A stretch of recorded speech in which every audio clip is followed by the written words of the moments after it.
আসসালামু আলাইকুম। Welcome to my channel. বাচ্চাদেরকে লেখা শেখানোর আগে অবশ্যই কিছু লাইনসের প্র্যাকটিস করানো উচিত এবং লাইনসের প্র্যাকটিস করানো খুব জরুরি। সো প্রিভিয়াস ভিডিওতে লাইনসের প্র্যাকটিস কিভাবে ইংরেজি অ্যালফাবেট লিখতে হেল্প করে সেই বিষয়টি দেখানো হয়েছে। এই লাইনসের প্র্যাকটিস কিভাবে বাংলা অ্যালফাবেট লিখতে হেল্প করে সেই বিষয়টা আজকের ভিডিওতে দেখাবো। যেমন স্বরবর্ণের ক্ষেত্রে যদি স্বরেও লিখতে চাই তাহলে প্রথমে স্লিপিং লাইন, দেন রাউন্ড যে কার্ভগুলো আছে সেই কার্ভ, তারপরে স্লান্টিং লাইন, তারপরে স্ট্যান্ডিং লাইন। এটা হচ্ছে স্বরেও। সেমভাবে স্বরেয়া লেখার ক্ষেত্রেও প্রথমে স্লিপিং লাইন, তারপরে রাউন্ড কার্ভ, তারপরে স্লান্টিং লাইন, স্ট্যান্ডিং লাইন, তারপরে আরেকটা স্লান্টিং লাইন, তারপরে স্ট্যান্ডিং লাইন, এইভাবে।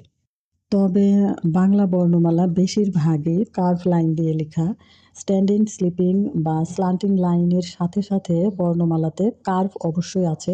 আপনি স্বরবর্ণ বা ব্যঞ্জনবর্ণ যেটাই লিখুন না কেন সেখানে কার্ভের ব্যবহার অবশ্যই আছে। সাপোজ ব্যঞ্জন বর্ণের ক্ষেত্রে আমরা ক লিখব। প্রথমে স্লিপিং লাইন, তারপরে স্ট্যান্ডিং লাইন, তারপরে স্লান্টিং লাইন, তারপরে আরও একটি স্লান্টিং লাইন, দেন আরেকটি কার্ভ। এটা হচ্ছে ক। সেইমভাবে খ লেখার ক্ষেত্রেও প্রথমে কার্ভ, তারপরে আরও একটি কার্ভ, তারপরে স্লান্টিং লাইন, তারপরে স্ট্যান্ডিং লাইন। এটা হচ্ছে খ। তবে বাংলা বর্ণমালা লেখার ক্ষেত্রে ওয়ার্ডারলি শুরু করবেন না। যেমন আপনি ভাবলেন যে প্রথমে বাচ্চাকে স্বরবর্ণ বা স্বরেয় স্বরেয়া দিয়ে লেখা শুরু করি, দেন ব্যঞ্জনবর্ণ বা ক খ লেখানো শিখাবো। কিন্তু এইভাবে শুরু করবেন না। যে বর্ণমালাগুলো সহজ লাইন দিয়ে তৈরি, যেমন স্ট্যান্ডিং, স্লিপিং বা স্লান্টিং লাইন দিয়ে তৈরি, সেগুলো আগে শিখাবেন। সেক্ষেত্রে আপনারা এই বইটা ফলো করতে পারেন।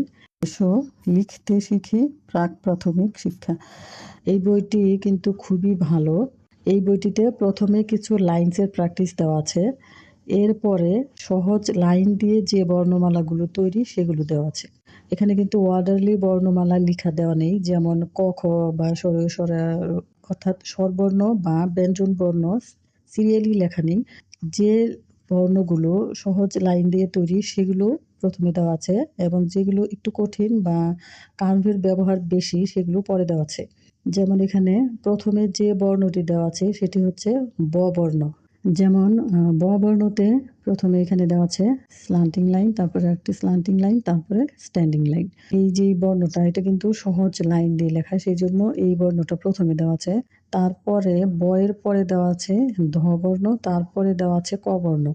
এইভাবে মানে যে বর্ণগুলো সহজ সহজ মানে মোটামুটি সহজ লাইন দিয়ে লেখা যায় সেগুলো প্রথমে দেওয়া আছে। তারপরে যেগুলো একটু কঠিন বা কার্ভ লাইনের ব্যবহার বেশি সেগুলো পরে দেওয়া আছে। সো আপনারাও বাচ্চাদেরকে লেখা শেখানোর ক্ষেত্রে এই বইটা ফলো করতে পারেন। এই বইয়ে যে প্যাটার্নে লেখাগুলো দেওয়া আছে একই প্যাটার্ন আপনারাও ফলো করতে পারেন। এই বইটিতে প্রথম দিকে বর্ণগুলো এরকম এলোমেলো করে দেওয়া আছে। এইভাবে লেখা শেখানোর পরে আপনারা ওয়ার্ডারলি শেখাতে পারেন। এই বইতে এইভাবেও দেওয়া আছে, যেমন এই যে এখানে স্বরবর্ণগুলো এইভাবে সিরিয়ালি দেওয়া আছে, যেমন এখানে স্বরীয় স্বরায়া, রস্বই, দীর্ঘই, তারপরে আবার একই পেজে স্বরীয় স্বরায়া, রস্বই, দীর্ঘই এইভাবে দেওয়া আছে। এভাবে স্বরবর্ণগুলো শেষ করার পরে আবার ব্যঞ্জন বর্ণগুলো সিরিয়ালি দেওয়া আছে। আপনারা কিন্তু বাচ্চাদেরকে প্র্যাকটিস করানোর জন্য এই বইটা ব্যবহার করতে পারেন।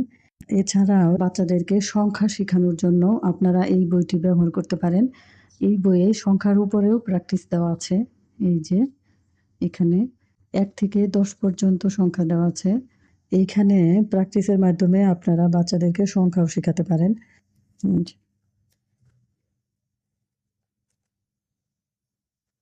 সো বাচ্চাদেরকে লেখা শুরু করানোর জন্য এটা আমার কাছে বেস্ট একটা বই মনে হয়। আপনারা কিন্তু এই বইটা বাচ্চার সাথে প্র্যাকটিস করতে পারেন। সো বাচ্চাদেরকে লেখা শেখানোর আগে তাদেরকে অবশ্যই বেশি বেশি করে লাইনসের প্র্যাকটিস করাবেন।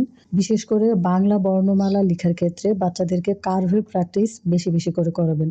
বাচ্চার কার্ভের প্র্যাকটিস যত সুন্দর হবে তার বাংলা বর্ণমালা লেখাও তত সুন্দর হবে এবং সে অনেক দ্রুত বাংলা বর্ণমালা লেখা শিখতে পারবে। সো আজকে এ পর্যন্তই।